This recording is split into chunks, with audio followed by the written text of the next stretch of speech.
Good morning, everyone. I am Keshav Samrat Modi, President at SPI CSIO Chandigarh chapter. I welcome you all in this webinar entitled Ensuring Equality, Diversity, Inclusion in Research and Education, a Perspective from OIST, Japan. I welcome you all. In this webinar, we have our HOD, Dr. Sameer Mandal, our chapter advisor, Dr. Umesh Tiwari, and eminent speaker, Professor Sile Chormaic. She will be giving a talk about the equality, diversity, inclusion from the perspective of her host institute, OIST Japan. In this interactive talk, various polls will be taken, and the structure of this talk is like the Sameer sir will give an introduction, then Tiwari sir will give introduction to the our speaker, then speaker will be give a talk, and meanwhile there will be various polls taken by her. After that there will be a question answer session, and at the end we will conclude. For question answer, you can put your question in the chat box, and if you want to directly interact with her, when we will take all the question from the chat, then we will request those who wish to ask the question, they can unmute themselves and ask question directly to the professor. And as we are recording this webinar, the recording of this will be available. Now I request our HOD, Dr. Sameer Mandal, to kindly welcome the speaker. So, hi, good day everybody. On behalf of SPI Students Chapter CSIO, I welcome today's eminent speaker, Professor Sile from OIST, Okinawa Institute of Science and Technology, at this event of Rang Tarang. And the SPI student chapters, they are very thoughtful, as revealed by the name of the event, Rang Tarang. And there are several participants from abroad also. So I just want to explain a little bit the meaning of Rang Tarang. Rang means colors and Tarang means waves. Rang Tarang means waves of colors. And it's the most suitable title could be for the program like this, where we are talking about the equality, diversity, and inclusion. And Professor Sile, going through her diversities in research and exposure to the everywhere almost in this world, because of the research program, we are privileged to have Professor Sile with us today in this program. So once again, I welcome you all, and we are looking forward to have a very exciting talk from Professor Sile. And I just would like to add that in our department also we have this ratio could be even more on the other side if we talk about this equality, diversity, and inclusion. With this, now I ask Dr. Umesh to introduce Professor Sile. Very good morning to all of you. I welcome today eminent speaker, Professor Sile, and all the participants from India and overseas. So it is a duty to introduce a very brief introduction about our chapter to the today speaker. So our chapter established in 2016, and with the vision and dream of our previous director, Professor R.K. Sinha. And the aim of this chapter is to spread the scientific knowledge of optics, photonics, and light sciences and its application to raise the awareness about the science of light.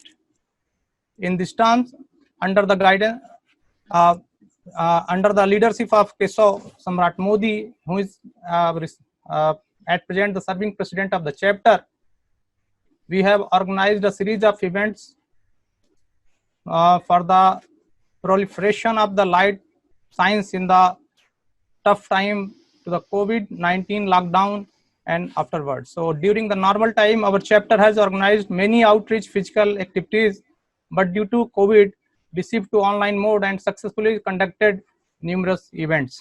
So some of them I just highlight: a photography competition with the theme the optical phenomena of light in our daily life, a quiz competition with the theme fundamentals and application of light, a blog writing competition with the theme Corona Warriors, and we have also organized 11 series webinar from the eminent speaker around the world, covering the various ongoing research or topics of the light science and its application, and also soft skills required in career development. An online demonstration showcasing characteristics and properties of light was also organized. All events organized by our chapter were a great success. The overwhelming response of the participants around the globe was pleasing. Participants enthusiastically took part in every competition and webinars organized by our chapter. Our Jyotirmay program was registered with the UNESCO to celebrate the International Day of Light and was internationally recognized and published in social media handles of International Day of Light and SPIE International. During the COVID-19 period, the rare phenomena of annual solar eclipse occurred, for which our chapter organized a webinar to raise the awareness and also distributed solar filters to observe its rare event, which will occur next in the year 2064. So with the under this Rang Tarang program, today we are organizing a lecture by our eminent speaker, Professor Sile. So I have opportunity to introduce today's speaker. So it is a great privilege and honor to me to introduce Professor Sile. So Professor Sile is a professor of Okinawa Institute of Science and Technology Graduate University, where she leads the light matter interaction for quantum technologies unit.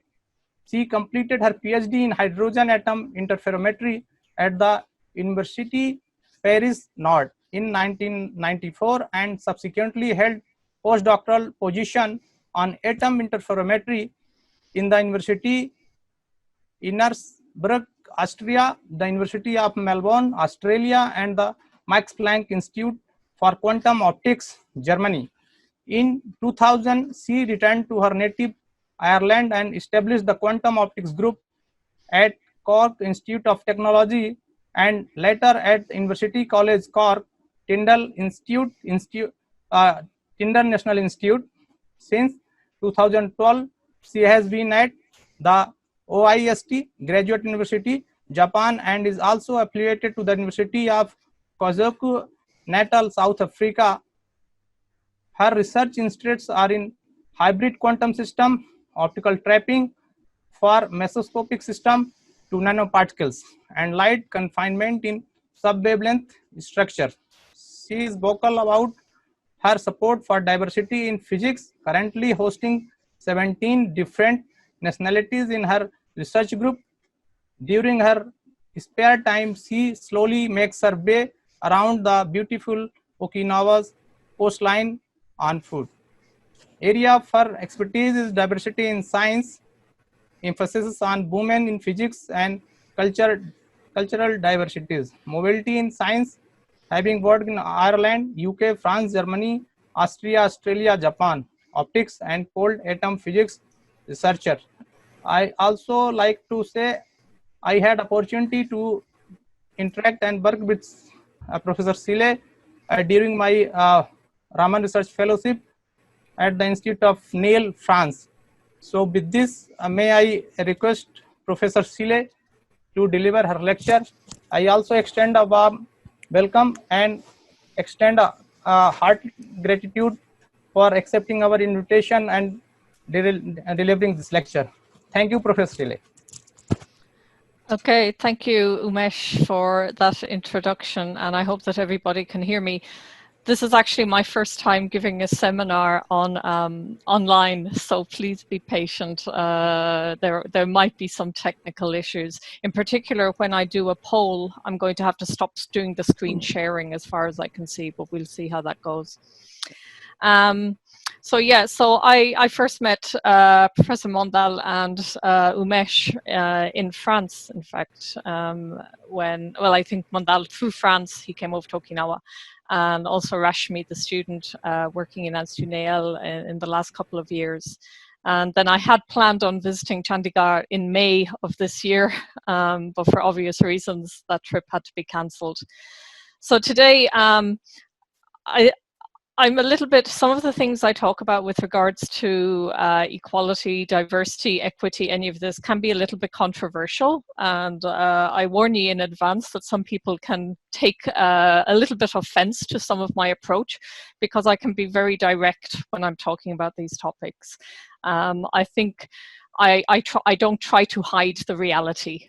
You will see even of my own university, I will show you how good we used to be and how bad we now are, even though our university is only 6-7 years old. So these things can change very dramatically where you're standing with regards to viewpoints and so on.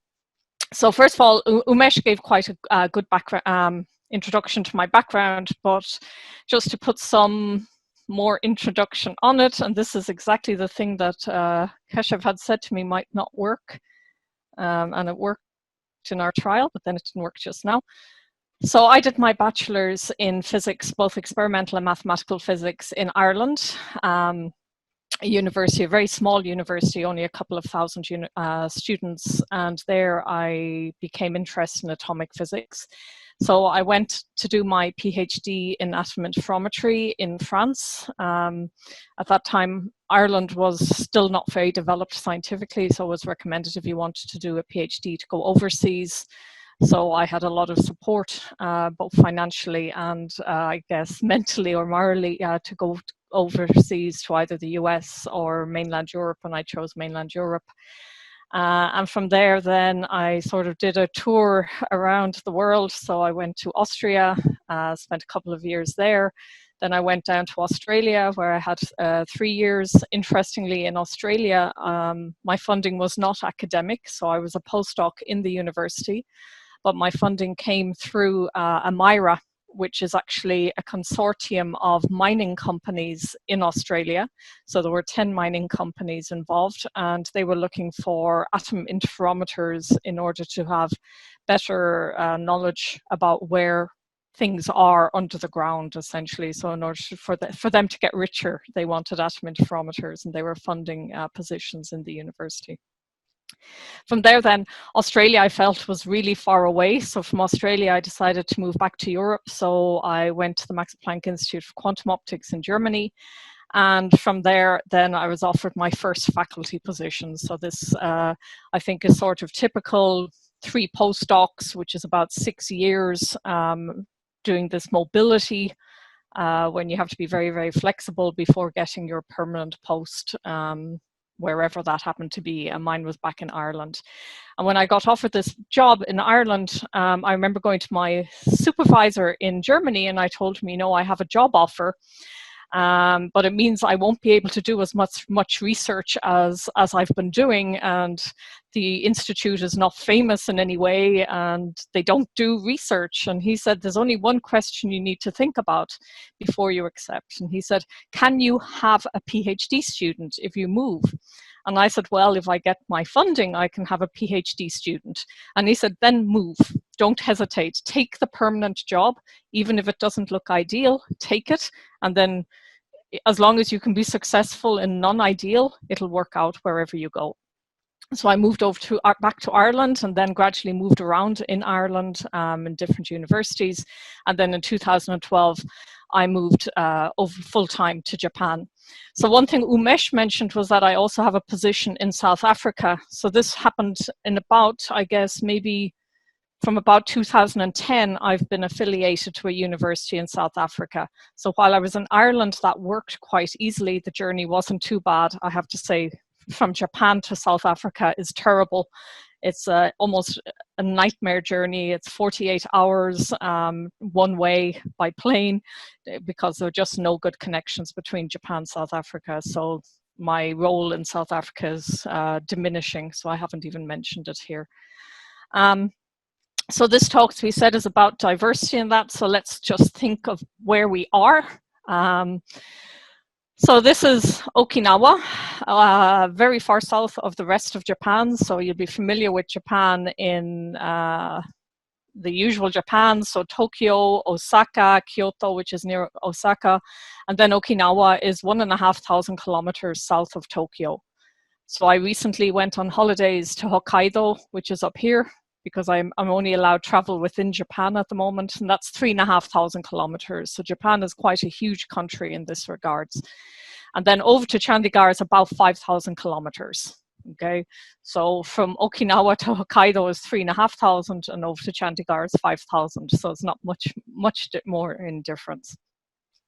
And the university where I am, OIST, just have to change this back. Sorry, I've lost my pointer. It's disappeared here. The university in OIST is created, the pointer keeps disappearing, sorry. Created in 2011, so it's a very new university. We only have a PhD program in OIST, and everything is through English. So people, when we say we're in Japan, they imagine that maybe we're working through Japanese. No, everything is through English. It's the official language of the university. And PhD students who come into the university, they either have a bachelor's or a master's. So students from India typically come in with a master's degree. And then they have 5 years full funding. So if they finish earlier than 5 years, that's great. But once they have 5 years of funding, they stay for the 5 years, and they have accommodation on the campus.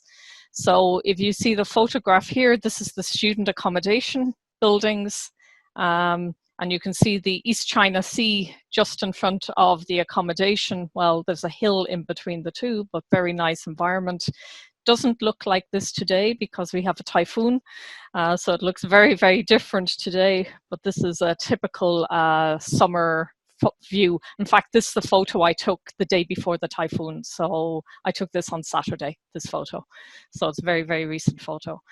And just to highlight to students that we do have a lot of visiting studentships. So we bring in research interns. We also have visiting research program for PhD students. So the research internship is for undergraduates and master's students, and the visiting program is for PhD students typically.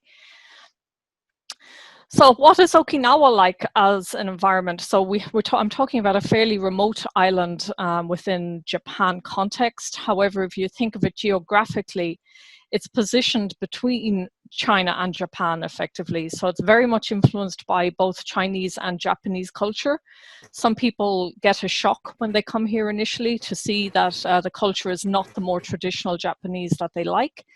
The other aspect with Okinawa, I would say, is that it's been highly influenced by America. So Okinawa was where, in the Second World War, was where the major battles were fought. And America had control of Okinawa until about 1972. So from mid-40s until 1972, Okinawa was essentially American territory. So therefore, you actually have quite a large percentage of mixed race Okinawans due to this American influence, far more than you would have in the mainland of Japan. So it's a blend of Japanese, Chinese culture, food and music, but I would also put American in there, even if they're not so proud of that aspect of their background anymore. It's a subtropical climate, so quite similar to areas in India. I think it's quite similar to Bangalore, for example. The fruits we have, the vegetation, is all very similar to Bangalore. Focus is on outdoor activities, so that's again linked to the climate that we have. Extremely safe place, and in Japan there's a strong respect for education. So it's still viewed as a high prestige to be in academia and to be in research, where some places start losing that prestige. So this is my own research group. It varies, okay, by month to month when students are coming in and out, but here you can see sort of the spread of people that we have in the research group. So you'll see that there's a number of Indians. So I think there are 4 Indians in the group, 2 women, so Krishna Priya and Vandana, and 2 men, Jamish and Ratnesh. I think Ratnesh is online. Maybe Vandana too. And then we have people from the Philippines, Germany, Russia, Ukraine, China, Brazil, Sweden, Vietnam, Japan, Greece, and of course myself, Ireland, Turkey. Yeah, so I think that essentially covers them all at the moment. Australia, New Zealand. So we are very diverse, okay? You can see it from looking at the photos. You can see it by looking at the flags. And the other thing is, not everybody is a physicist, okay? So the majority of us are physicists. However, we do have people in the research group whose background would be chemistry, whose background would be maybe more mechanical engineering background, possibly areas sort of environmental awareness, almost social science type areas rather than pure physics. So this gives then the diversity of the research topics that we study. And our money, just because I have to acknowledge where our money comes from, most of our money comes directly from the university. So they pay for all the PhD students and most of the researchers in the group. And then other money comes JSPS, this is the Japanese Society for the Promotion of Science. Some money comes from the German organization DAD. I guess they also have agreements with India. And then another Japanese organization, JASO, also funds some of the students. And then the topics that we do, just very briefly, I have 3 groups. One works with neutral atoms, so this is cold atoms, essentially, laser cooling, magneto-optical trapping. The other one is looking at cavities and sensing, and as far as it may be more applied, also looking at nonlinear optics. And then we have this nanobio-optics group, which is where all the people with different backgrounds go into. So this looks at trapping of proteins. Recent project we had was looking at plastics in the sea, what their composition is. I've also had projects looking at neuronal imaging with neuroscientists. So that just gives you an idea of the range of research that we do, which then means that we have to have a research group, which is quite mixed. But of course, the topic of today's talk is about diversity, inclusion, and equity, so ED and I. So one thing that will help me in this is I don't see any of you. You can all see me. I don't even know if any of you are really there. So I'm going to run a poll to see who's actually in the audience. So I hope I can manage to do this. It now says I'm logged in from another device and my polling session is inactive. So I have to stop the screen sharing and try to see. So give me a minute while I try to figure this one out. I don't believe I'm logged into any other device, but it might be because we have shared the screen with a few people, shared co-hosting with a few people. So I'm just going to pause here on the screen sharing and try to get that going. So this is great. Polling logged in from another device, session is inactive. So I just have to play with my screen and try and get this to change. And I don't know if Keshav has any control there that I don't have in order to try to do this, fix this. So I've literally, okay. Okay, I'm yeah. getting mail. Okay. Oh, polls. So I'm getting polls. you have the polls. You can see the polls. Yeah. That's the problem then. Okay. So can you choose poll number 1 and put it on the screen? Okay. Can you see there are 4 polls? If you can choose poll number 1. Okay. I have launched. Yeah. So can people see this? You can Yes. So does people can see the poll? Okay. Yes, yes. You can see poll 1. Okay. So then you should be able to answer this poll. Okay. So if you can see the poll, it said I can't see anything because I'm the person sharing my screen. But Keshav, you can see the poll, and you should be able to give people, a minute to go through the poll and give their answers. Yes, we are going through. Everybody should go.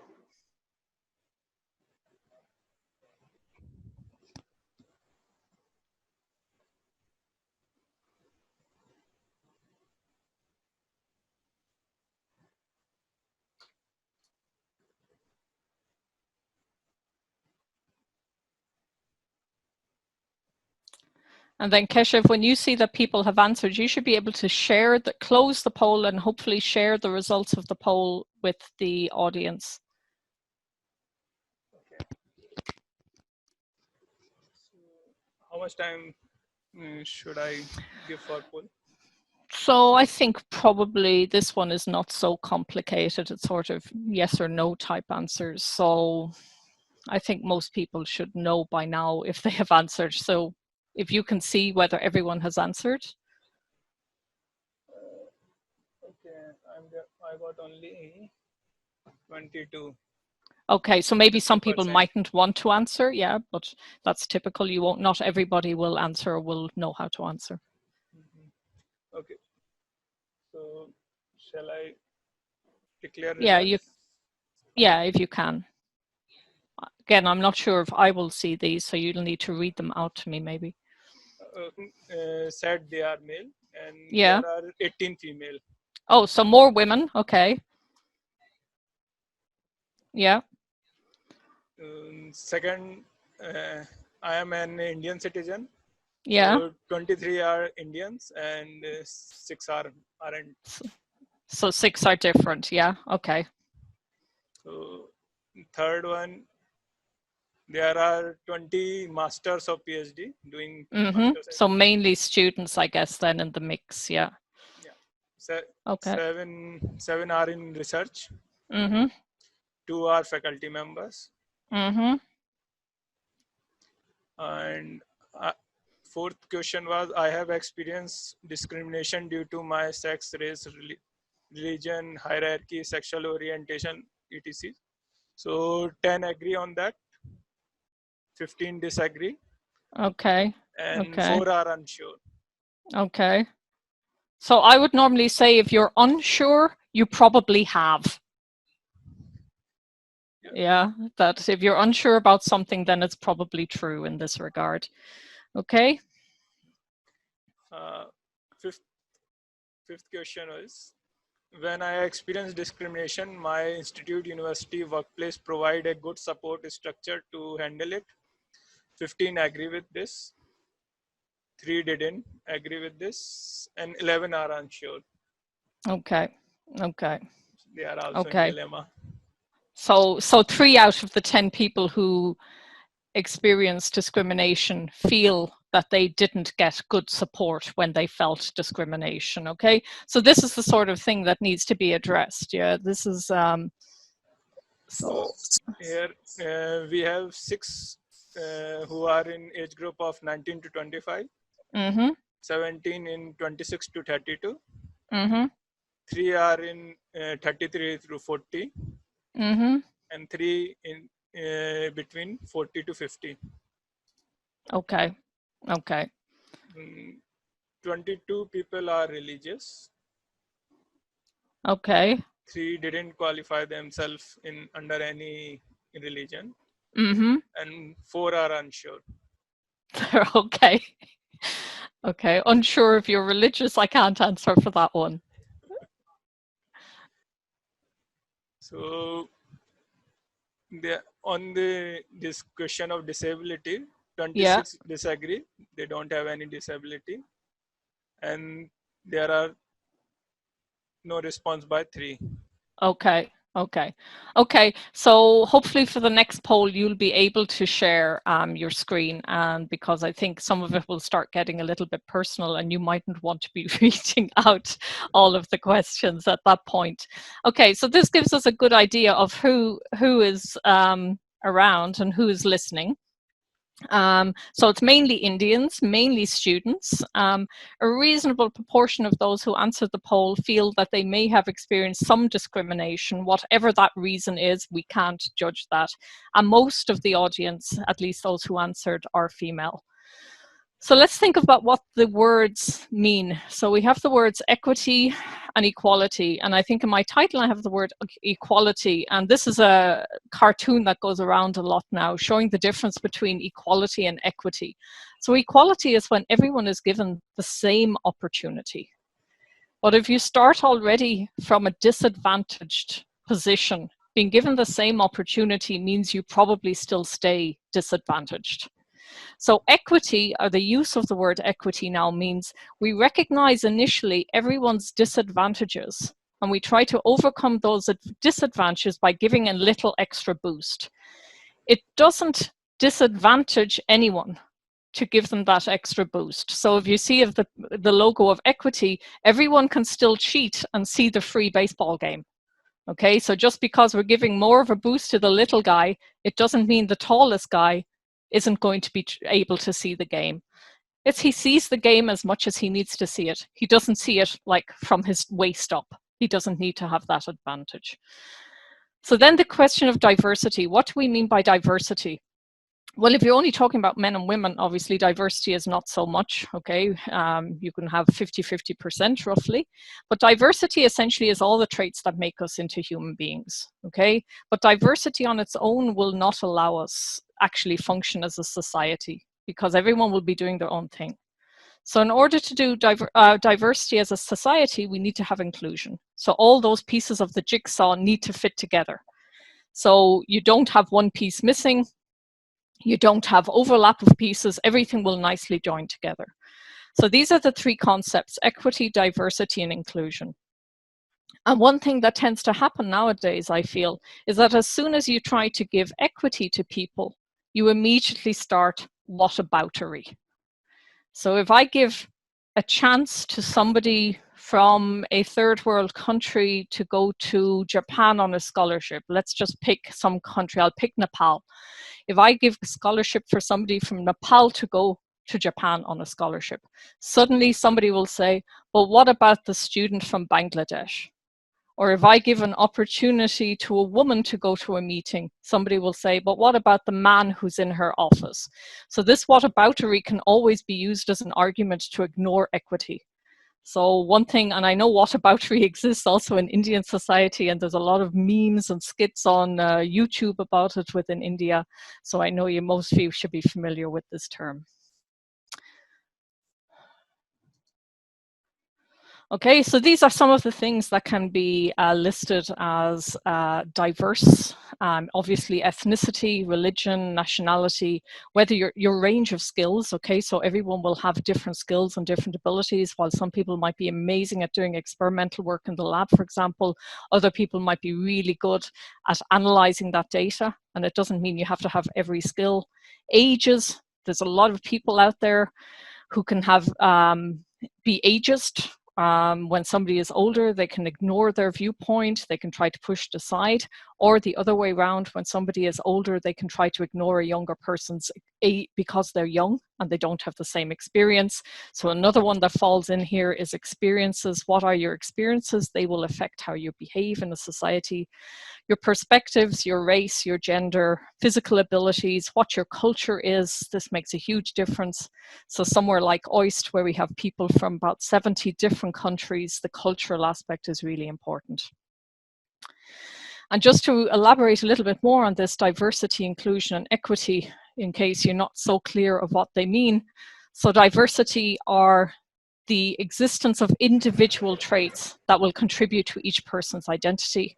Inclusion is accepting those traits. You might not agree with everything. We're not saying you have to think everything is perfect, but you'd at least would not show any discriminatory behavior towards people based on their personal traits like that appear in the diversity.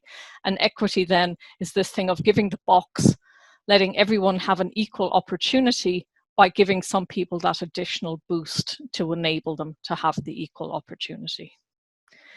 Okay, so we're going to try the second poll. So hopefully this time we'll manage a bit better. So Keshav, you will probably again have to launch the poll. So this will be poll number 2. Okay, and hopefully this time you will be able to share your screen, because multiple people should now be able to share screen. Sure. So poll is launched. Okay, so if everyone can read the poll and record your answers once more, please.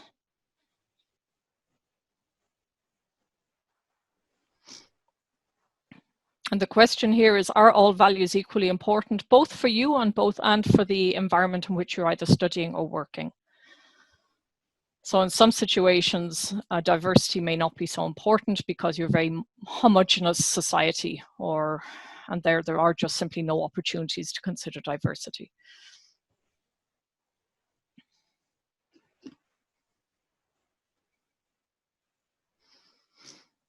So Keshav, can you see the answers coming in? Yeah, people are answering. We got 7 answers right now. Okay, so we need a few more. There's a bit more reading, I think, in this. So some of the questions are a little bit more subtle.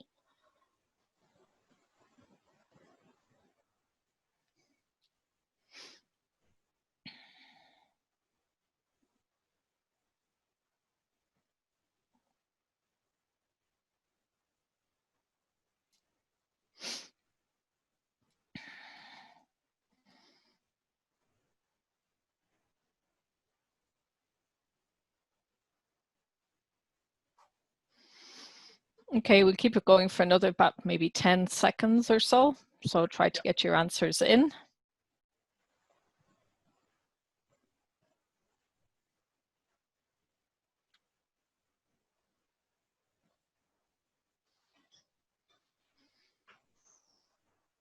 Okay, I'm ending the poll. Yeah. How many do you have now? So I'm sharing. I got 28. Okay, that's good. Yeah. I'm sharing the results. We hope. Everyone able to see the results I shared? So I don't see them. Samir, Yes, can we you can see. see them? You can see them? Yeah, we can. Okay, so everyone can see except for me, apparently. Yeah. So, okay, I will read for you. Yeah. Which one of the 3 core values of inclusion, diversity, and equality is the most important to you as an individual? Keshav, take your speaker close to Loud. your mouth. Yep. Okay. Yeah. Which of the 3 core values of inclusion, diversity, and equality is the most important to you as an individual? So for this, 16 said all, and equality and inclusion got 5, and diversity with 2. Oh, okay. Okay. And next one, which of the 3 core values of inclusion, diversity, and equality is the most supported in your institute, university? So for all, there are 8 votes. Diversity got 7, inclusion 6, and equality 4 said there are none. Okay. Okay.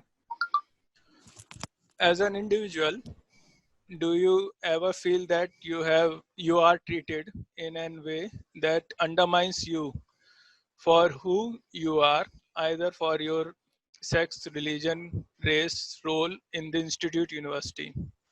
14 said yes, Oh. 11 said no, and there are no response from 3. That's quite significant. That's almost half of the people feel some form of bias against them, which is really significant, I would say. So So I have personally witnessed discrimination in my university. So 14 said no, they didn't. This is false for them. 9 said yes, and for 5 there is no answer. Okay. So fifth question was, I have been the victim of discrimination in my institute, university, or workplace. 18 said no. 7 said true. Oh, And there was no answer from 3. okay. Okay. So is that, I think that was all the questions in that poll. Yeah. Yeah. So I think already some of this will start making people think a little. Yeah. So, you know, numbers like 14 people feeling that they may not be treated equally because they don't exactly fit in, because they have some aspect to them which might be a little bit viewed as diverse compared to the norm. That's a little, that's you know, disconcerting. Obviously, I'm doing these polls anonymously, and obviously because we're doing it on a computer, it's easier for people to be more honest than if we were in a big room. Yeah, because in a big room, people mightn't want to raise their hands. But I think you know, when you see these sort of numbers, it makes everyone think that, okay, clearly, you know, not everyone in answering here is Indian. Remember, we had that not everyone was Indian. So we do have Indians overseas answering. We also have other people overseas. So it's not just an Indian problem, we're dealing with an international problem. Okay, so I'll go back to my screen. So are all values equally important? I mean, and I mentioned that each person will, you know, if you fit into one of these more diverse categories, then obviously this would be more important to you as a feeling. If you're living in some small remote village somewhere where everyone is very, very similar, diversity will be very important to you if you are not exactly the same as them. So I think we just have to be aware, and this is all about increasing awareness, just be aware of how people might be feeling and how people might be sensitive to something where they don't feel they are the norm. Okay, so I'm going to go back to the story of OIST. Okay, so I said that OIST was founded in 2011, and this is a very recent picture that I'm showing you where we got a local clothing manufacturer to fabricate our own unique shirt. So branding is very important. And you can see that in this photo, we have a nice diverse selection of students representing and the university president. When OIST was founded, it had certain statements that they used. So the OIST Graduate University is committed to increasing diversity of its employees and staff. We have a diversity community services section, and they support institutional culture of diversity, equity, and inclusion. Create a working environment that is attractive to all, regardless of sex, age, sexual orientation, gender identity, mental or physical disability, medical condition, race, ethnicity, ancestry, culture, origin, religion, or marital status. That's a lot to hope to achieve. Yeah. So this was based on essentially, you know, various activities that we had since we were founded in 2011, and how to try to make OIST a very attractive environment for people to come and work in.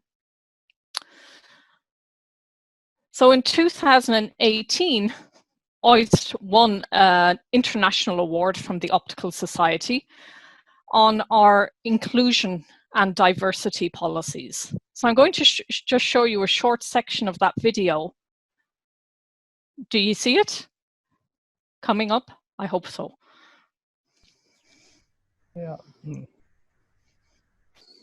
Okay. Video is not restarted. Yeah, now it's coming.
So that was great. We won an award and they commented on some issues, you know, that we had done this, we had done that, and we were wonderful. So when anyone tells you you're wonderful, what do?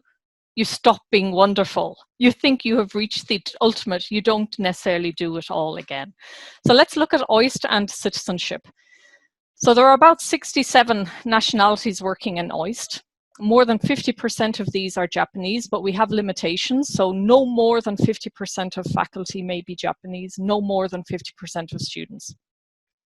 Religion doesn't play a role really in Japanese society. So I'm never going to discuss religion with regards to OIST. It's very, very minor role here in Okinawa and in Japan in general.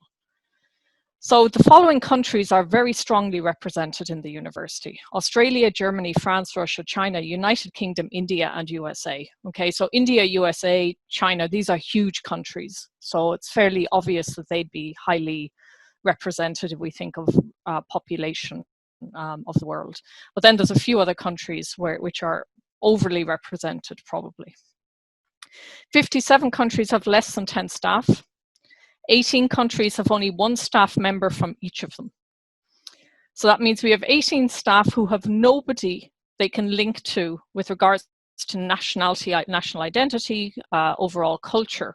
So how might these affect these staff members? So while we can be constantly embracing the fact that we have 67 different nationalities, obviously those who are individual, and again, this is where the diversity comes in, they may lack social support, they may lack language support. There are other things that possibly they suffer, such as loneliness and isolation, because they probably don't have a community where they feel they can strongly belong. So by trying to de-emphasize, I guess, the individual's nationalities and just exploiting that we have many, many different nationalities, we can try to help this. But I'm sure that there are times when these staff members can feel fairly isolated. So I'm Irish, and we have maybe about 4 Irish staff members. So I'm not one of these from which there's only one member. Let's look at our PhD students. So we started taking PhD students in 2012. And originally we used to take about 30 students in. So I'm showing the table for when we were taking about 30 students in per year.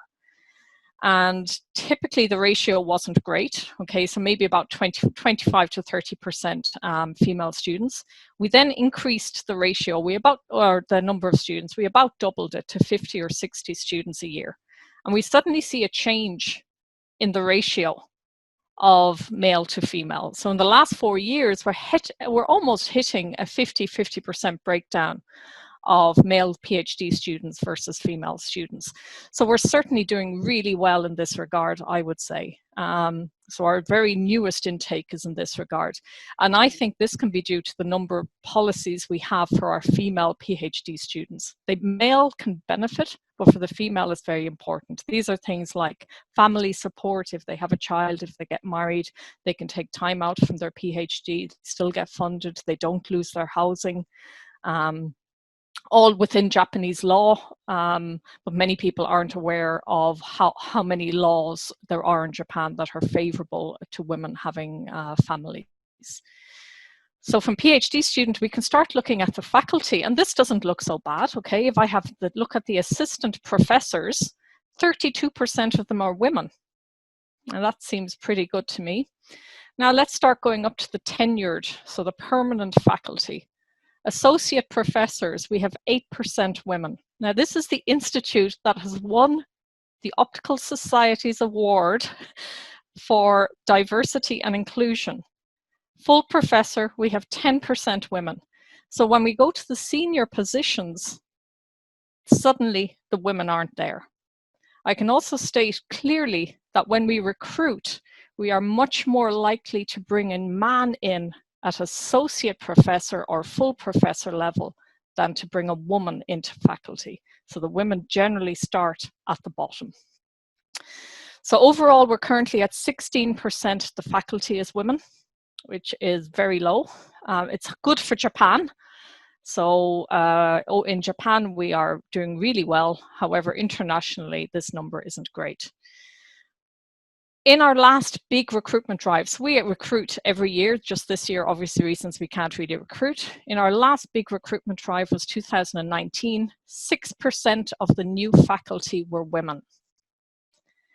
And in 2020, to try to address this problem, 3 women are going to be offered jobs. So we identified 3 women, and this is what we call target of opportunity. We approach them and offer them jobs. So we're hoping to bring in 3 additional faculty. This will bring our percentage up to 20. However, in the same time, 3 men were also identified in another program, which will keep our balance down. Okay, so while we're working hard to do this, in the meantime, without working as hard, this was done. So again, we hit this constant, no matter what we do, something else is going on, which removes that effort to try to get a good balance. If we look at our upper executive team in OIST, there are 13 executives. And these are like president of the university, vice presidents, deans. 2 of them are women. Again, not great, okay? And one of these is faculty. All right, so she was here anyway, so she gets double counted. She gets counted as a faculty woman and as an executive woman. So that skews the statistics a little.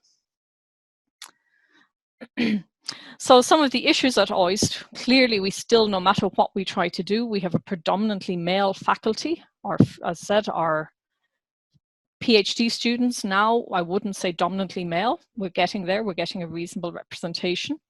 Something is happening. We are not attracting women at higher levels. We are attracting them at PhD level, but not going further. And what is this? So I don't think we have any overt, very obvious discrimination in OIST, but I think we still do have a problem with what we call subtle discrimination.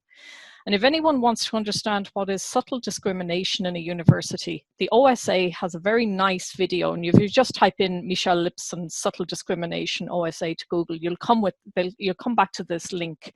And subtle discrimination is the very small thing. So it's again this feeling where you're not included, where you're a little bit invisible, where people are invited to a dinner, but somehow the woman who should be there isn't there. Or people are given a task and somehow the female student is asked to put out the plate of biscuits. So it's all these very, very small things which overall add up to make the discrimination and make women feel uncomfortable. So what we did in OIST, how did we get to so good that we won this international award? When OIST was founded, the president at the time, Jonathan Dorfman, created this task force on gender equality. And this was a high profile task force. So we had very high profile scientists from around the world on this task force, plus some students from OIST, researchers and faculty. And they made recommendations to the Board of Governors. And the Board of Governors, again, is a very high-profile board who runs the university. Numerous Nobel Prize winners and that sort of person is on the Board of Governors. And they agree with our recommendations or don't. So one recommendation was to create a high-profile position in the university for gender equality. And this is a vice president position. And this is exactly what the OSA referred to, that this was unique what we had in OIST in order to ensure that gender equality was always considered and never forgotten. We also created a committee on gender equality to address how we could make the environment more suitable for men and women and instigate a lot of family-friendly policies. So for example, if a woman goes to a conference, she can get money to bring her child with her, or she can get money to pay for childminder. Also things like stop the clock for students and for women. If they have a child, their funding won't run out because they've had a child. They get some extra 3 months or 6 months on their funding. But then what happens is once you have success, complacency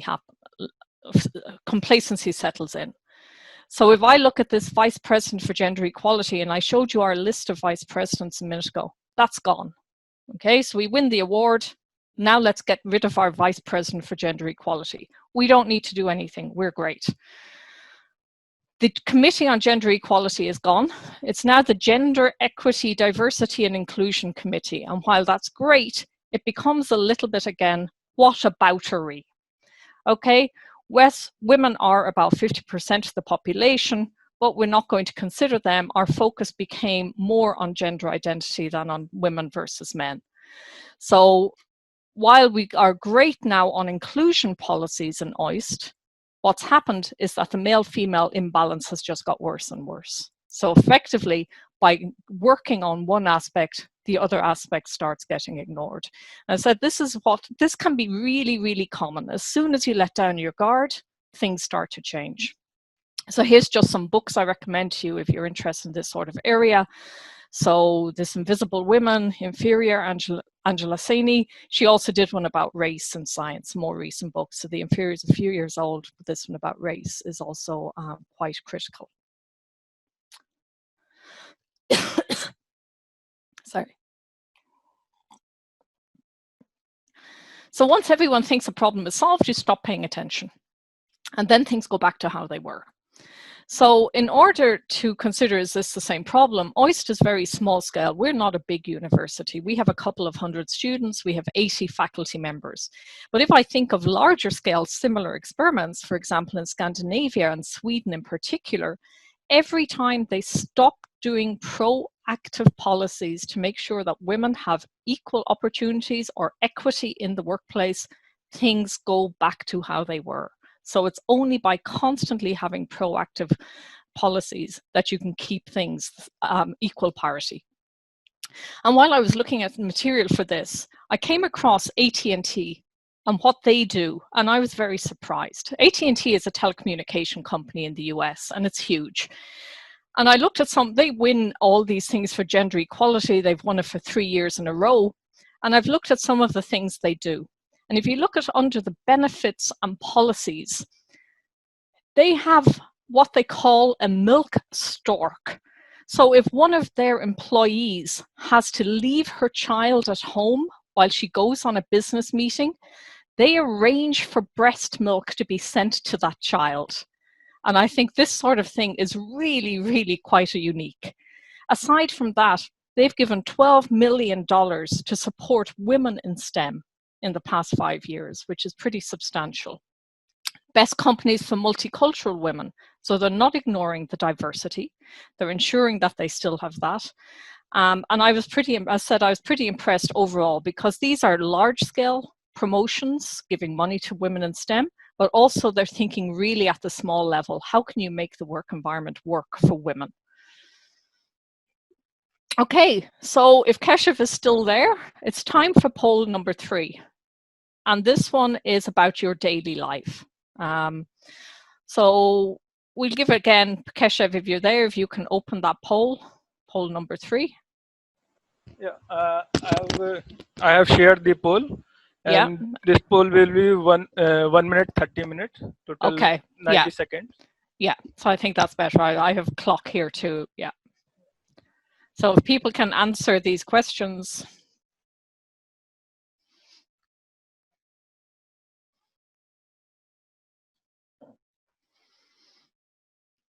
And some of them may seem a little bit similar to some of the other older questions, just slightly differently phrased, and this is normal in a poll.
I'm sharing the poll with everyone.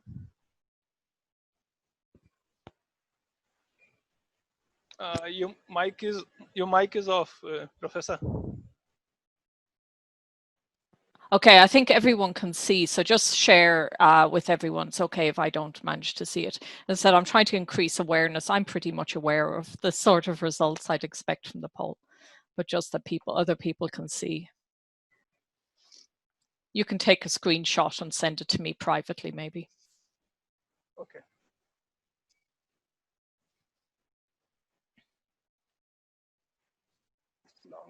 Long question.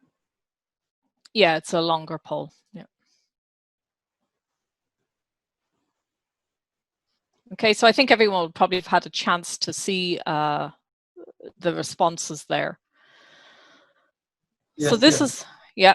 So this is a map of essentially the percentage of women in research around the world. So you can see India here, Japan, they're similar colors. Percentage of women in research is about 0 to 30%. This, I think, is Myanmar, which is amazing. It's got above 70% of women in research. Here are female researchers as a percentage of total researchers, and I'm sure you're all looking to see where is your own country. So for example, India, 13.9%, Japan, 16.2%. So the female researchers is very low as a percentage. And again, you have this Myanmar doing great, almost 76% of researchers are women.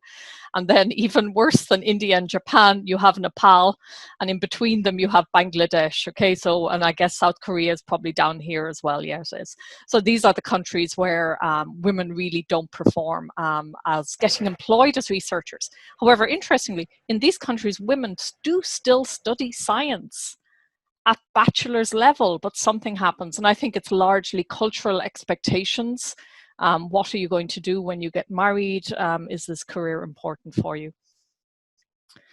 And if we look just at India, and these are taken from Twitter, again, this very same data, just somebody had tabulated it according to different way. So India, 43% of the graduates in science, technology, engineering, and maths are women. It's pretty good. And then you look again, how many of the researchers are women? India drops down 14%. So something dramatic is happening here between graduation and actually working for India. And again, you'll see Japan doesn't even feature here because it's so bad on the left-hand scale. And then in this one, it's 16%. So the women are going somewhere. And in 2015, Japan recognizes that it has a huge problem, and they brought out the 4th basic plan, sorry, this should be plan, not PAN, for gender equality. And women in Japan are the majority, it's 51% of the population. And an example, let's see, so Japan's COVID-19 panel of experts looks like a nice diverse bunch. This, I think, is probably a woman. The rest of them are men. This is typical. If I go to a conference in Japan, it is typical. Everybody in the room will be a man in a black suit. Japan prides itself on having a very homogenous society. Only 1.6% of the people resident in Japan, and this includes children born to foreign parents in Japan, are classified as foreign. So there are no role models for women. There are very few support structures, cultural expectations, and etc. are so bad. Japan loves to retain its status quo. So it's very common here that people say, this is how we always did it, and we're a successful nation, so this is how we'll continue. And wanting to retain your status quo essentially means stifling any creativity. So this is also why Japan is now falling behind Korea maybe, and China, and some other countries in actually development, so scientific development. So on other aspects in Japan, which I think could have an impact, there are women's universities. While these were very important in the beginning of the 20th century when they were founded around 1904, they're not so important nowadays. When they were founded, they gave women access to education that women didn't have. But women now have equal access to education. So it's hard to see why you need to go to university to learn literature, to learn science, but also you learn how to make tea and pour it in a nice way. So effectively, it's preparing women for lower subservient jobs and housewife, even if you get a good level of education. Other examples in Japan of how you should conform. There was a huge problem 2 years ago in Osaka. A school girl's hair was not black enough. So she was made dye her hair black because it had a slight brown hint to it. So she sued the city of Osaka, or her parents sued on her behalf, because her hair was naturally not really black. So these sort of things are what show you that how Japan people hate to be viewed as differently. In the last few days, Prime Minister Abe has resigned. These are the 3 top runners to replace Abe. 3 men in dark suits with glasses of a certain age group. He's 70-something, they're all above 70. So again, it's an example of Japan not liking to change the way things are. That's how things have always worked. So change takes time. In 2014, there was a great meeting in Japan. A large group of men, as you can see in this photo, got together and they said, let's create a society in which women will shine. So they wanted to make a society to empower women. Now, I have a problem.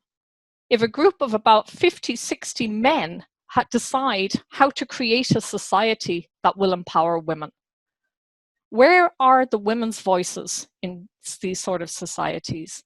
While these men all believe they're doing good, and it's good that they are aware there is a problem, as long as they don't include women in their discussions, the problem will not be resolved. Another thing, when Japan started looking at this problem of where are the women, the blue curve here shows the number of women in the workplace according to their age category. And the red curve shows how many women want to be working. And you can see much more women would like to work than are actually working. This isn't a problem of unemployment. Japan does not have an unemployment problem. Japan has a problem. There are not enough people for all the jobs available. So if this accounts for about 3 million women, if these 3 million women went into the workforce, it would solve some of Japan's labor shortage problems. So the final poll is perceived barriers for women. So again, Keshav, if you can give people maybe, it's a little bit shorter, maybe 1 minute to answer this poll. Okay, I'm sharing the poll.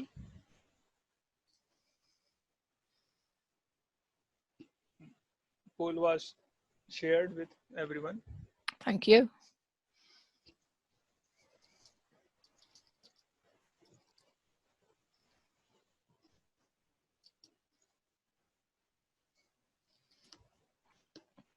So these are just try to get an idea of where you think the barriers are, because somebody actually asked me, could I discuss what the barriers are? But I think the barriers are very subjective. I think each person who has a barrier knows what those barriers are, but it's very hard for us to say what other people's barriers are to actually having a career. So if I think of the last slide, 3 million Japanese women want to work but are not working. So who is not letting them work? We know they're getting the education. So there's some other barrier there. And I guess it's largely societal.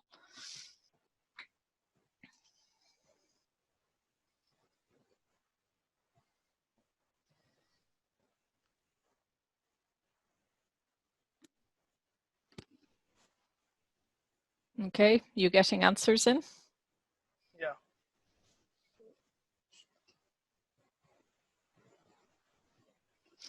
Shall I stop the poll? Yep. Okay. I think so, yeah. Okay, and again, share it with everybody and just send me a screenshot at some point. Okay. Thank you.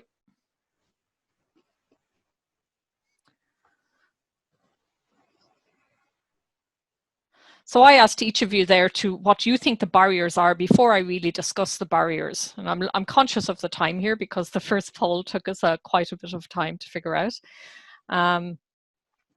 So there was a study done in the European Union about what some of these barriers might be and why do men dominate in physics. So it was done by physicists. They talked about discrimination.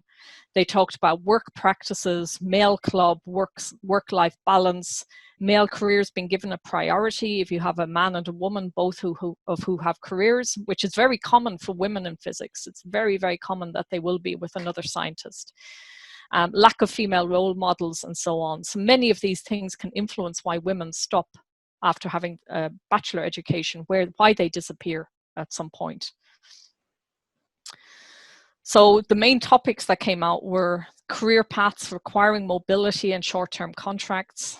There's very little possibility to follow a scientific career in one city by now, so you need to be very, very flexible. And if women have family responsibilities, this becomes very difficult.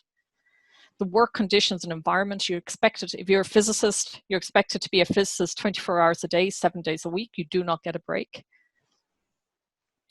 Again, mobility, so this leads up to this challenges in family work responsibilities. You're viewed that to be successful, you need to spend time overseas, wherever that may be.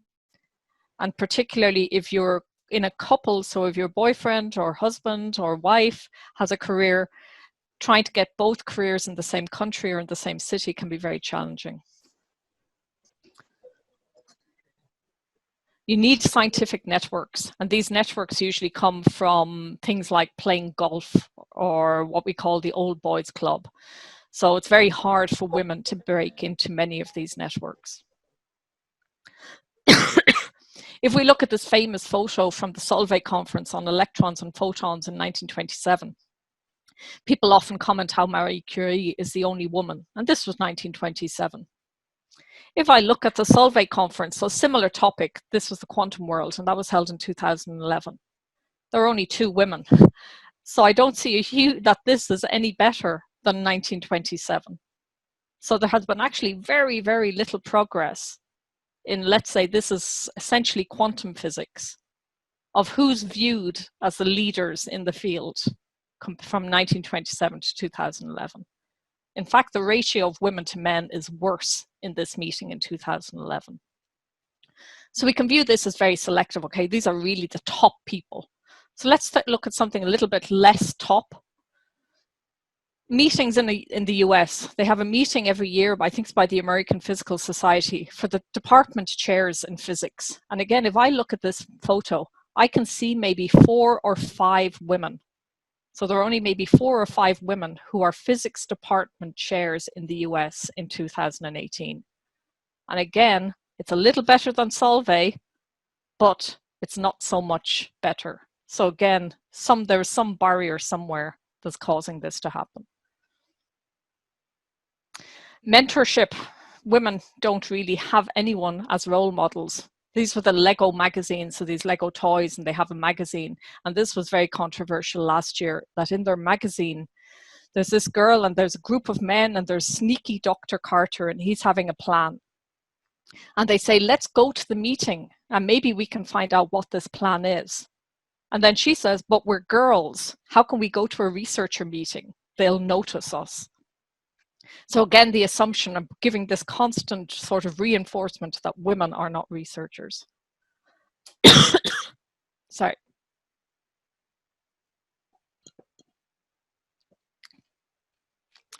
The masculine working culture, the competitiveness, work hours, mobility, social gender norms. People talking about women in the terms that they're girls. They're not girls, they're women. So, you know, this sort of thing where people are speaking about a speaker who's a woman, they'll often call her a girl. They're speaking about a speaker who's a man. You'll rarely hear them saying, didn't that boy give a nice talk? So it's just the whole language that people need to start changing this. So there are 3 questions you should consider. Why is it important to increase diversity? What discourages women? And what can we do to try to change this? And just keep these always in your mind. There are ways, and many, many ways that have been developed to try to address it. Some organizations, as I said, AT&T is addressing it really well. Others, you have some success, then you start falling back again. So you need to be constantly working on this. And the take-home message, women are not a minority and they shouldn't be treated as such. And stop whataboutery whenever women are discussed. Don't worry about the others. Or worry about them, but not to the detriment of having equal opportunities for women. When you feel uncomfortable, and some of these polls showed us that a number of you have felt in situations where you don't feel things are right, or you do feel discrimination, speak up. So I've an example where I was giving a talk at an Indian student conference in Calcutta a few years ago, and there was one speaker who was a very eminent speaker in electronic engineering. And the room was full of Indian undergraduate men and women. And the speaker put forward a very simple type of maths physics question, very, very basic. And when he put this forward to the audience, he actually said, "I think the boys should help the girls get the answer." And this was a room full of undergraduate students in India. And I was sitting in the room and I just said, "I'm sorry, you cannot say this," because this was immediately implying that the girls in the room, or the women, because most of them probably were over 18, simply wouldn't be able to get the answer themselves. So it's easy for me to speak up and it's much harder for younger people to speak up, but I think it's important to speak up because it's only by speaking up we can stop this sort of behavior. The other thing that's much easier is on social media. I notice frequently people posting conference photos on social media. And they're really proud of their conferences, and it's great that they had these conferences. But when you see them posting photos of conferences and you see maybe 2 women out of 50, it's always good to just write a comment, "What about diversity?" Very simple comment. And on social media, somehow a lot of people are braver than they are. You don't want to hassle the people, but just highlight it and just constantly make people think before they do this sort of thing. You know, hey, maybe we need to think about this the next time we organize a conference. So I'm going to finish there, and just some things that you maybe can talk about if you have any other chats with each other. What can you do in science education and leadership? What can you do in industry? How can you actually influence science policy and funding? This is actually really difficult to influence because it's political decisions largely.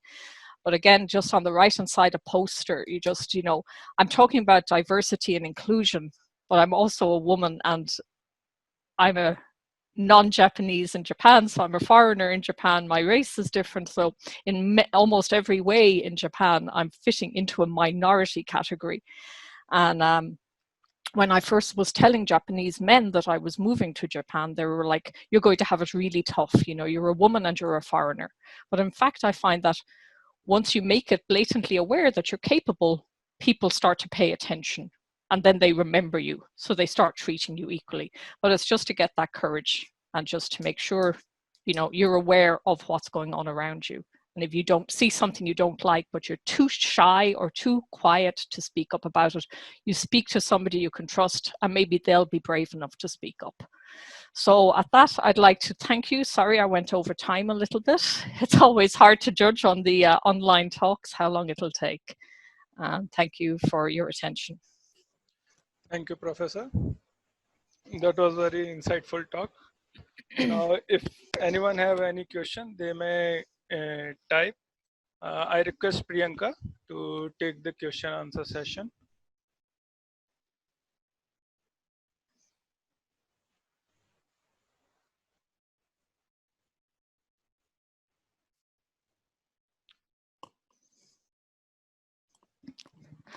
Okay, so should I answer the questions as they appear? So there's a question from Natalie in Mexico.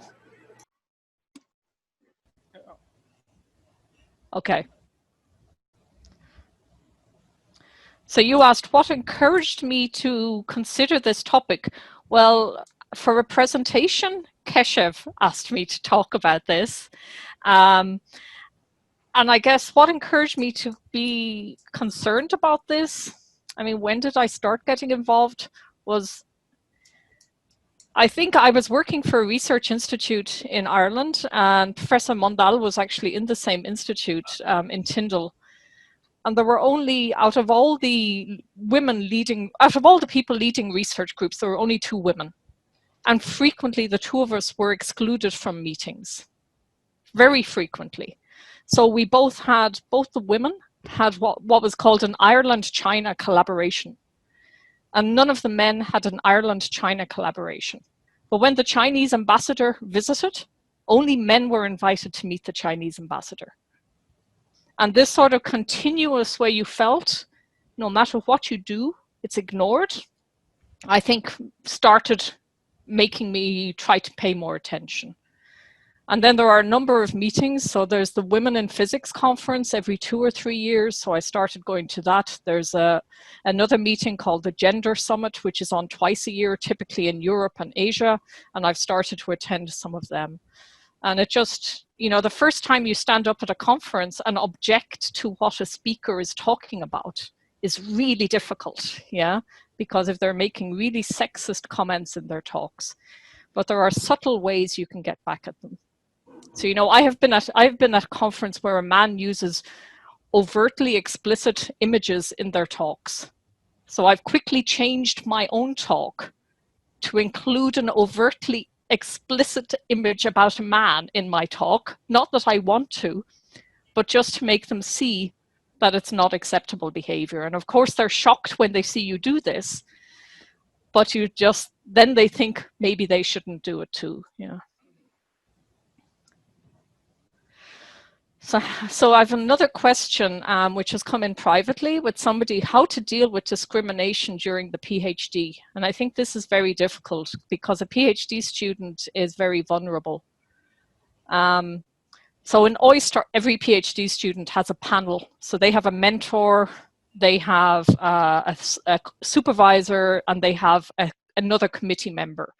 So normally they can speak to their mentor about anything like this. So if the discrimination is coming from the supervisor, you obviously can't speak to the supervisor. So we also in OIST, I mean, we have a lot of support structure for students with regards to, we have psychologist support, which is extremely important, and people can talk to them very openly in English or in Japanese. And we have the student support section. So there are a lot of people within the student support section who students can speak to. But one way of dealing with discrimination is, if it's your supervisor, is finding a new supervisor. But again, this is not an easy thing to do, yeah. So it's quite challenging. So there's a question from Samir. Do we think family concept has any role stopping women excelling in higher education? So do you mean sort of the family expectation on women? Your microphone is off. Yeah. Not only the expectation, maybe also what could be in the mind of the girls. So I think it probably has some influence. I think maybe women who are successful with loads of kids should be more vocal about that they have managed to be successful and have children, lots of children. I think in physics, most of the very successful women will only have 1 or 0 children. And I think that because that's what people begin to notice. But there are certainly, I have known women who have 4 or 5 kids and who are quite successful. But it depends again on the support structure. So if the husband is very supportive, this can work. And if there's really a sharing of duties. But if the woman is expected to do everything, this is extremely difficult. So somebody has asked me, do I have any problems due to my work regarding equity? No, you know, at some point in your career, you stop really caring what other people think. And you just feel you can say what you like.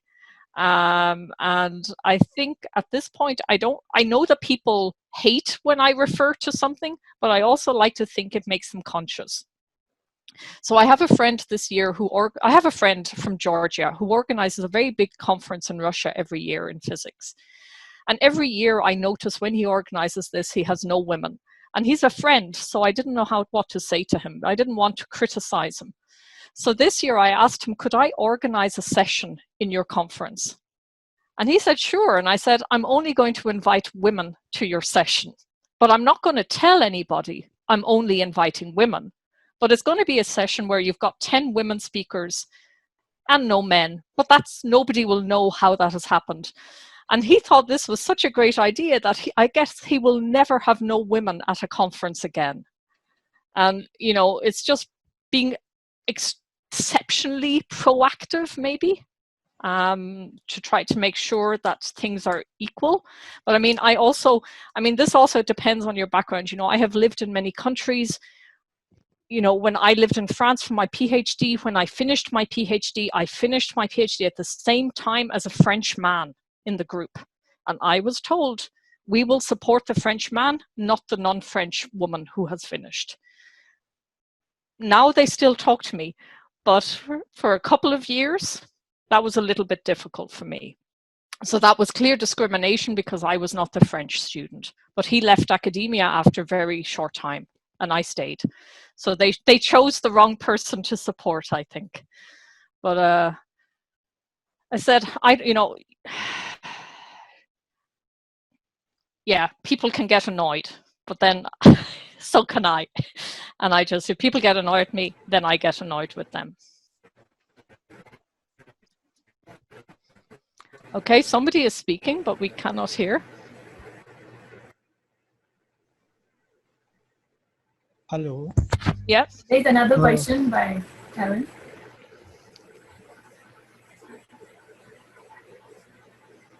There's another question by Karen. Where? Karen Reis. Can you Karen read? Reis. Can you read this? Yeah. Many times it is difficult to involve men in activities that encourage women. Any advice for to do it? Thank you. Okay. So the Women in Physics conference that's held every 3 years is done by nation. So you have to send an Irish team, a French team, a German team, an Indian team, Japanese team. One of the things that was felt most important was the team should not just be women. You needed to get at least one man on every team. I think each team could only have 3 or 5 participants so that there was no imbalance at the conference. But to have a man, and why did we have to have a man? Because at the end of the day, the man is who the politicians and policymakers will listen to. Yeah, so often you will get men saying, oh, but this disadvantages me. But a lot of men are actually quite open to being involved.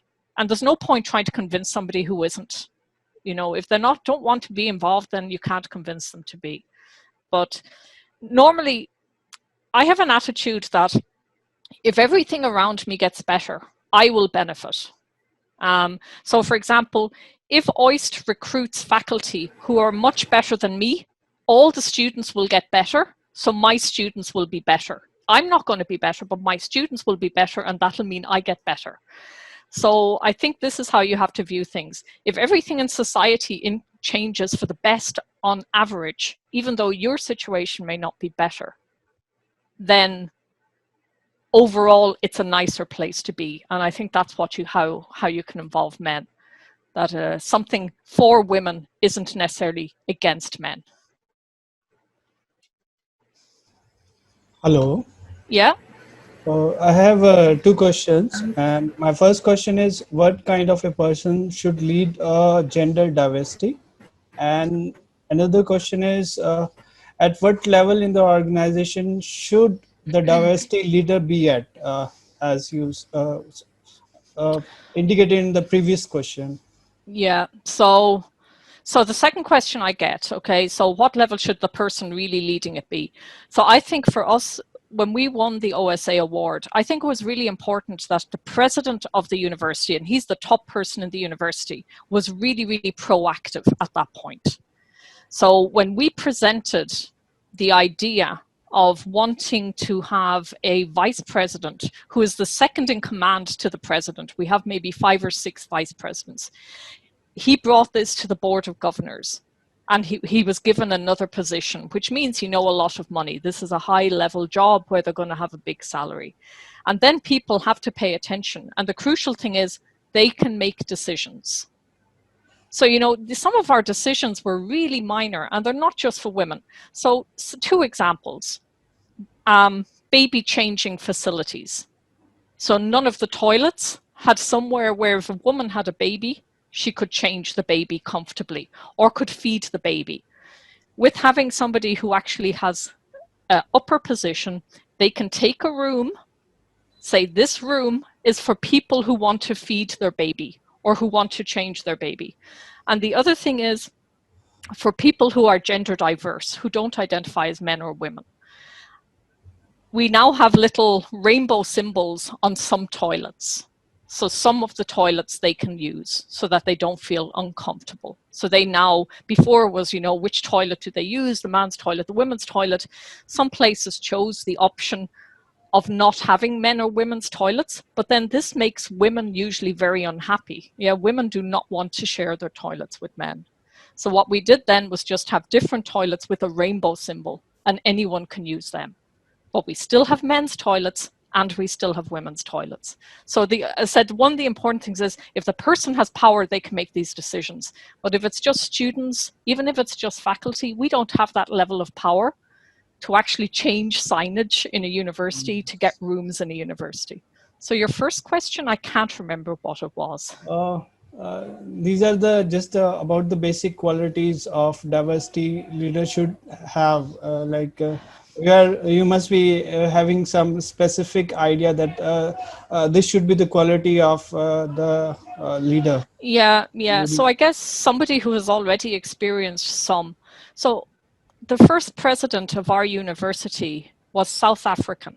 And of course, South Africa is famous for having an unequal society and apartheid and all of this. So he was very, very conscious, I would say, of, you know, trying to have a society where you don't have this sort of inbuilt two-tier system.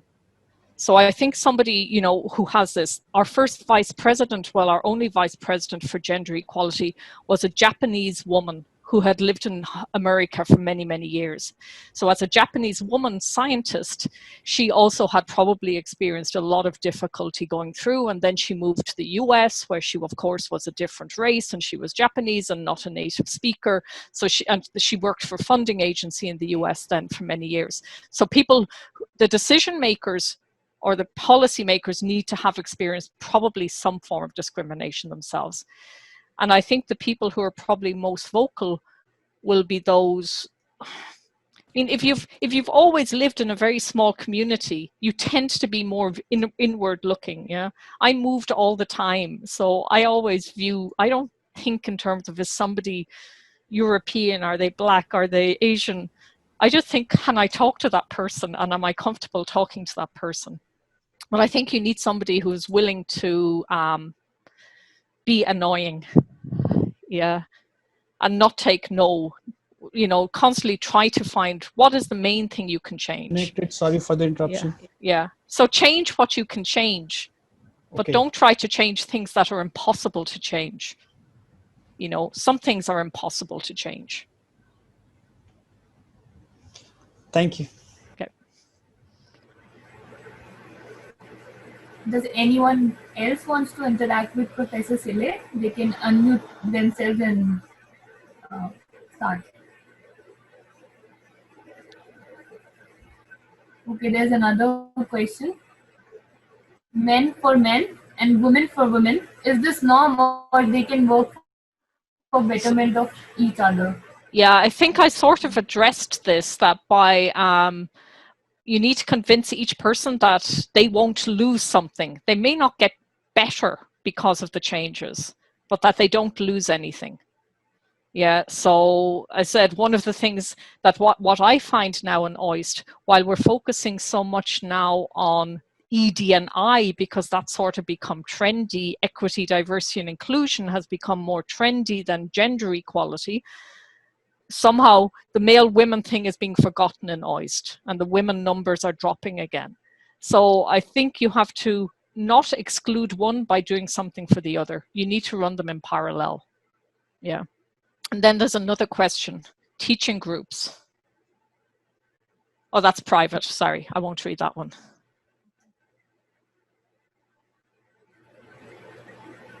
Anyone else? If they want to interact, if you want to directly interact with Professor Sile, you can unmute yourself and start right away.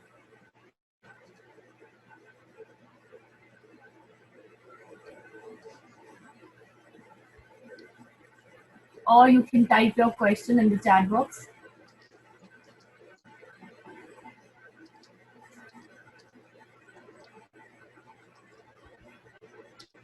Okay, I have a question. Yeah. Ma'am, I wanted to ask you, why should gender be a narrative in all this? When you're hiring a person, it should be irrespective of race or gender. It should purely be talent based. Whatever the person is Yeah. hiring, So why should that it be a narrative if it's a girl or? so this gets back into the equity situation. If you're starting already in a negative situation, you need to be given that extra boost. For example, in OIST, we're an English language speaking university. So all teaching is through English. Almost by default, we could say then, we won't recruit Japanese faculty because their English is not going to be as good as ours. But we do recruit them. And, we give them all the opportunity to improve their English. The same with the Japanese students. Their English is worse than all the other students in the university, but they can join the program 3 months earlier. They can go, sometimes they can, if their English is really bad, we send them to Ireland, to Australia, to UK, where they do 3 months language training before joining the program. So we give these, you have to give an extra boost if somebody is already being penalized. Yeah, so this is, you don't want to give, if you're rich and I give you $1,000, this means nothing. But if you're very poor and I give you $1,000, this means a huge amount. So giving equally doesn't solve the problems. You need to think of the situation. Yeah. So of course you have to merit it. But if I give, there's many studies on giving CVs where you don't say whether it's a man or a woman, and the woman gets selected. You give CVs and you say it's a man, you say it's a woman, the man gets selected. Yeah, so there are many, many studies showing that we all have bias. And then by being proactive, you try to remove this bias.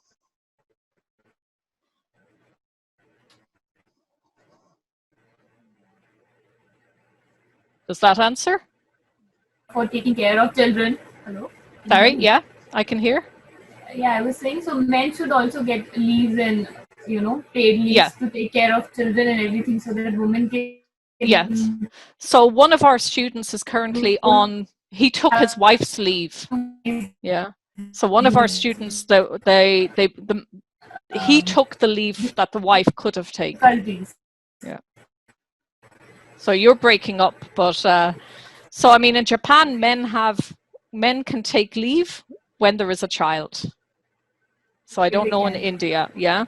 And in many countries, the total leave is 6 months. So whether the woman takes 6 months, the man and the woman take 3 months each, or the man takes 6 months, this is acceptable. Yeah, but this again, these are really political decisions that have to be made. Because universities and institutes, they have to obey the law, yeah. I cannot hear. Rashmi, can you hear? No, we can't hear you, Priyanka, anymore. Okay, in India, India government gives 2 years leave. It's paid during entire job period. And recently also it started for men also. So the question then is, do men take it? Yeah, some leave now they are allowing for boys. Because in Japan, men can get it, but very, very few men take it. So it's available, but they don't take advantage.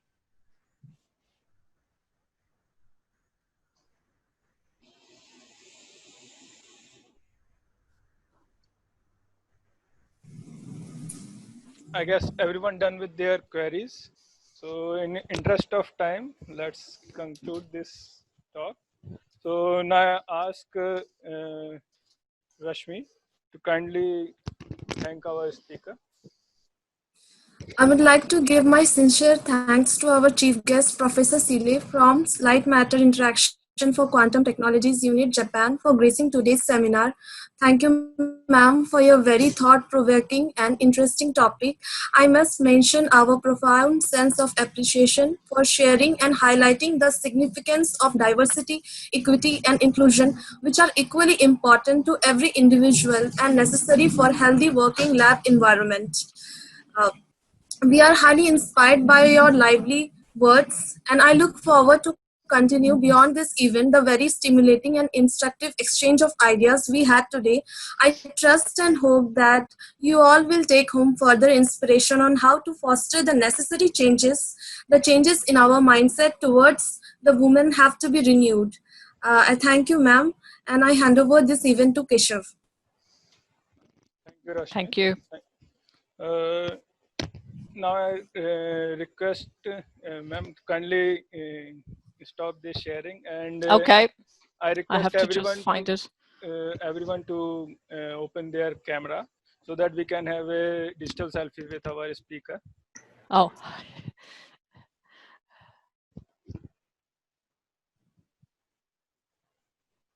Oh, I recognize some faces.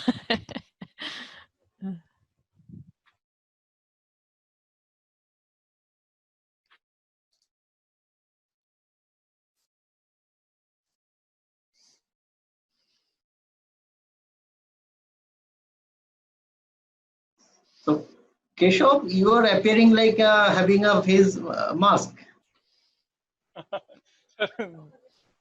What is that? It's sir that digital. Okay. Yeah. Okay. So on count of 3.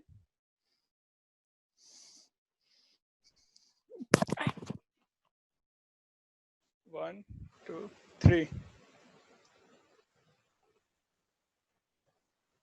Thank you, everyone. Thank you. Okay. Now, thanks everyone for sparing their valuable time to attend this talk. And I thank our speaker for giving us this opportunity and interact with us and share this insightful talk with us. I like to thank our HOD, Dr. Samir Mandal, and Dr. Umesh Tiwari, our chapter advisor, for giving us resources and everything possible. I like to thank our chapter members, and without them, this event cannot be possible. Thank you, everyone. And this talk is concluded. Thank you. Thank you. Bye.